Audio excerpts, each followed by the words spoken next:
कुछ दिन पहले पता चला है कि उसके बहुत सारे कंपल्शंस हैं। इन कंपल्शंस के बारे में सरकार के कुछ लोगों ने मुझे बताया। लेकिन हाँ, ये भी एक सच्चाई है कि पिछले 4 साल में 100 करोड़ का खर्चा कम होकर 10 करोड़ रह गया है। और ये खर्चा कम हो गया है क्योंकि सार्वजनिक तौर पे सरकार नहीं कह सकती, उसके कई मजबूरियां हैं। उस वजह से जम्मू कश्मीर में ज़्यादा तांडव मचा हुआ है। इस तरफ ध्यान देना था। इस सरकार ने कुछ टैप वाटर बंद कर दिए हैं, इसलिए शोर बहुत है। आप सब लोगों को लगेगा अरे कश्मीर के अंदर लोगों को मारा जा रहा है। जो पत्थर फेंक के दुनिया की सबसे मजबूत आर्मी के फौजी को मार दे, उनके बारे में कहा जा रहा है वो बड़े भटके हुए लोग हैं, बड़े मासूम बच्चे हैं, आप उनके ऊपर गोली मत चलाइए। मैं सरकारों से ज्यादा इस देश में जो इंस्टीट्यूशंस हैं, चाहे संसद हो, चाहे लेजिस्लेशन हो, चाहे एग्जीक्यूटिव हो, चाहे जुडिशरी हो, मैं इस पाखंड से परेशान हूं कि आप मुझे बताएं जम्मू कश्मीर के अंदर जो फौजी भारत का पाकिस्तान से आने वाले, सरहद से पार आने वाले फौजी जो इक्विप्ड है, जो ट्रेंड होके आया है, उसके साथ लड़ रहा है आमने सामने। और जो टेरेन है पूरा वो इतना खतरनाक है, आप उसमें ये पता नहीं ये पहाड़ी किधर है, ये पेड़ किधर है, नीचा किधर, वहां वो लड़ रहा है। लेकिन पीछे से इस देश के मुसलमान, जम्मू कश्मीर में वैली के मुसलमान, वो उस आर्मी के ऊपर पत्थर मारते हैं, गोली चलाते हैं, और उसके बाद जब पलट के आर्मी को या तो हवा में गोली चलानी पड़े या कभी कभी पलट के गोली मारनी पड़े, तो भारत की अदलिया, जुडिशरी, अदालत के अंदर चेतना पैदा हो जाती है, मानवाधिकारों का एकदम उनके अंदर वलवला आ जाता है, और वो कहते हैं कि ये तो बहुत गलत काम कर रहे हैं। किसी फौजी को इस तरह से निहत्थे लोगों पे गोली नहीं चलानी चाहिए। तो उनसे पूछा, आप सजेस्ट कर दें, ये मैं डिबेट बता रहा हूं जो हुई है कोर्ट के अंदर खड़े होकर के, तो आप सजेस्ट कर दें क्या करें। तो उन्होंने पहला सजेशन दिया कि गर्म पानी उनके ऊपर डालो। तो साहब गर्म पानी फौजी कैसे लेके जाएगा? नहीं, थोड़ा गुनगुना डालो उनके ऊपर, गुनगुना पानी, गर्म मत डालो। प्लास्टिक की गोली चलाओ, ऐसे मत चलाओ, आगे से चलाओ, पीछे से चलाओ, जिन्हें क्या क्या उन्होंने अपने दुनिया जमाने के अपने जिसको कह सकते हैं कि सजेशन दे दिए। अब भारत सरकार से कोई पूछे भाई कि इस देश में फौज को क्या करना चाहिए, ये भी जज साहब बताएंगे। जो जज साहब दिल्ली के अंदर 5-5 ब्लैक कैट कमांडोज में रहते हैं, 2 गाड़ी पायलट की आगे चलती हैं, 2 पीछे चलती हैं, जबकि उन्हें कोई मार नहीं रहा है, वो ये सजेशन दे रहे हैं कि फौज को कैसे गोली चलानी चाहिए, कब चलानी चाहिए, पानी डालना चाहिए, प्लास्टिक डालनी चाहिए। नहीं, मुझे समझ ही नहीं आता इस देश में हो क्या है। लेकिन क्योंकि जुडिशरी ने काला कपड़ा पहन रखा है, लिहाजा उनके बारे में आप कोई बात करेंगे तो कंटेम्प्ट ऑफ कोर्ट हो जाएगा। ये भी अच्छी बात है। उनके महान चरित्र के बारे में बात करेंगे तो भी कंटेम्प्ट कोर्ट हो जाएगा। तो मैंने स्वतः ही इस बात को लिया है कि मैं भी ये देखना चाहता हूं कि जो जजेस इस देश में एक आतंकवादी को जब फांसी देने की बात करते हैं और 2-2 बार उसकी क्लेमेंसी रिजेक्ट हो जाती है, उसके बाद भी उसको फांसी की बात होती है, तो कौन लोग होते हैं वो जो कोर्ट जाते हैं और कहते हैं, क्या कहते हैं कि साहब 2 साल से सुनवाई हुई है, ये है, लेकिन अब ये आखिरी पॉइंट रह गया है, इसके लिए कोशिश करिए कि एक बार और रात के 6 बजे तक कोर्ट खोल दीजिए और आखिरी बार सुन लीजिए। उस आतंकवादी का केस जिसको सजाए मौत हुई है, सुबह 6 बजे तक कोर्ट खुलती है और उसे फांसी होती है। और जब वो उसको सजा दे दी जाती है, आप ही के मुंबई का था, महाराष्ट्र का था, तो कहा जाता है कि याकूब मेनन हम शर्मिंदा हैं, तेरे कातिल जिंदा हैं। तो ये कातिल कौन थे? सुप्रीम कोर्ट के 5 जज, 6 जज। तो कंटेम्प्ट ऑफ कोर्ट तो हुआ नहीं, और खुलेआम कहा गया, जेएनयू में कहा गया, जादवपुर में कहा गया, हैदराबाद में कहा गया, कहाँ नहीं कहा गया। उस दिन मुझे लगा कि शायद कंटेम्प्ट ऑफ कोर्ट जो है ये किसी गलतफहमी चिड़िया का शिकार है, इसलिए मैंने कहा कि मैं जजेस के बारे में बोलना चाहता हूँ, इस सुप्रीम कोर्ट के बारे में बोलना चाहता हूँ कि भाई आप डराएं और कंटेम्प्ट ऑफ कोर्ट में बंद कर दें कि हमने कोर्ट की अवमानना की है, करें बंद हमको।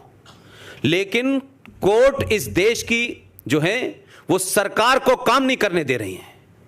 इस देश की कोर्ट जो है उनको रोहिंग्या के मानवाधिकारों का पता है, उनके बसने पर रोक लगाती हैं, बांग्लादेशी मुसलमानों के भारत में आने पर रोक लगाती हैं। लेकिन यही कोर्ट में जब कश्मीरी हिंदू पंडितों की तरफ से दिल्ली में जाता है और कहा जाता है कि आप हमारी एक अर्जी एक्सेप्ट कर लीजिए कि इसी आजाद भारत के अंदर 1990 में 3.5 लाख कश्मीरी हिंदू पंडितों को जिस बुनियाद पे मारा गया, रेप किया गया, कैसी विवश कहानियां हैं कि आप सुन नहीं सकते हैं। उनसे कहा गया कि कम से कम आप हमारी अर्जी सुन के इसके ऊपर बातचीत तो करिए, इसको सुनवाई तो करिए।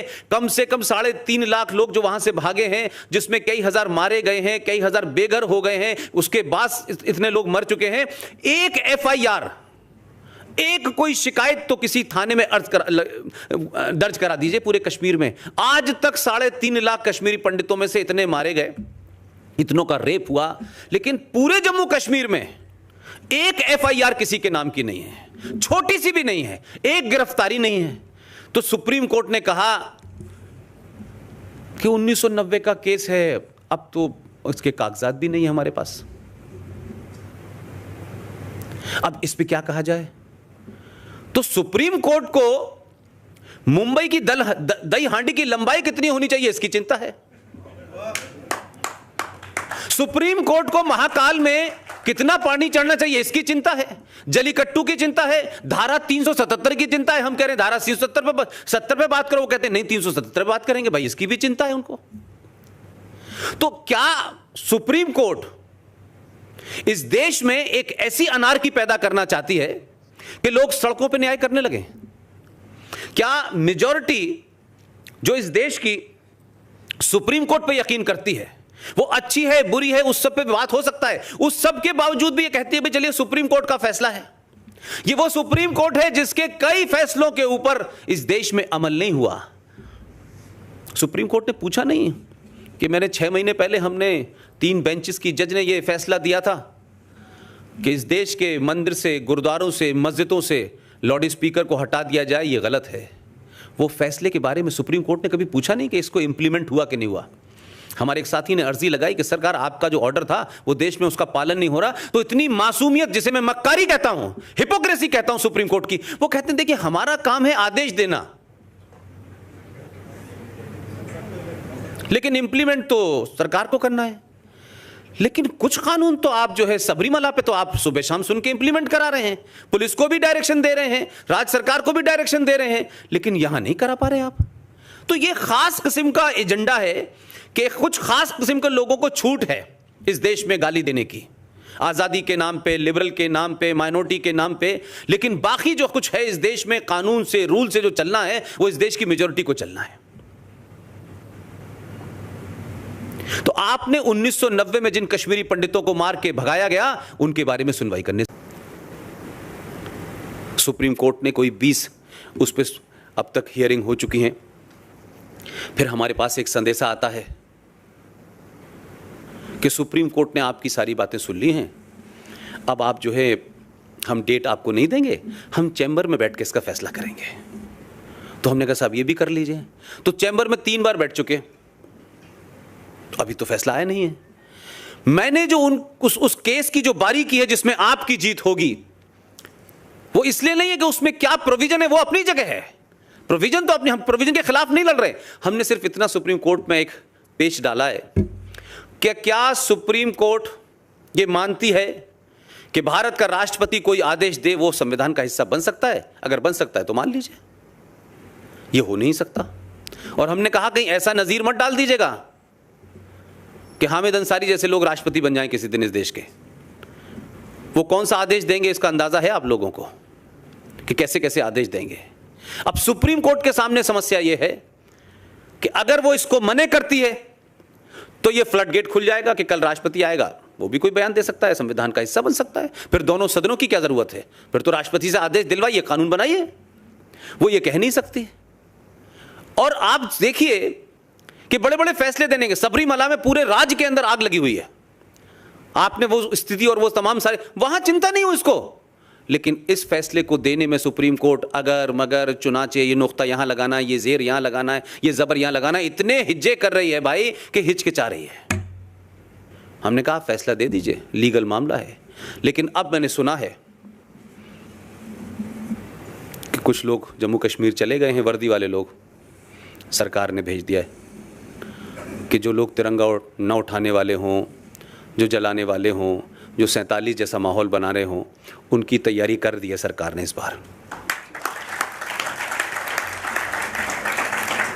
फैसला कल आए परसों आए, मैं आपके बीच रहूं या न रहूं, फैसला आपके हक ही में आएगा, इसके अलावा कोई चारा ही नहीं है, कोई रास्ता ही नहीं है। और ये धारा 35A जिस वक्त भी हटेगी, मेरे शब्दों को याद रखिएगा, जिस घड़ी हटेगी ना, उससे 8 या 10 घंटे के अंदर जम्मू कश्मीर में आतंकवाद 50% समाप्त हो जाएगा, इमीडिएटली समाप्त हो जाएगा।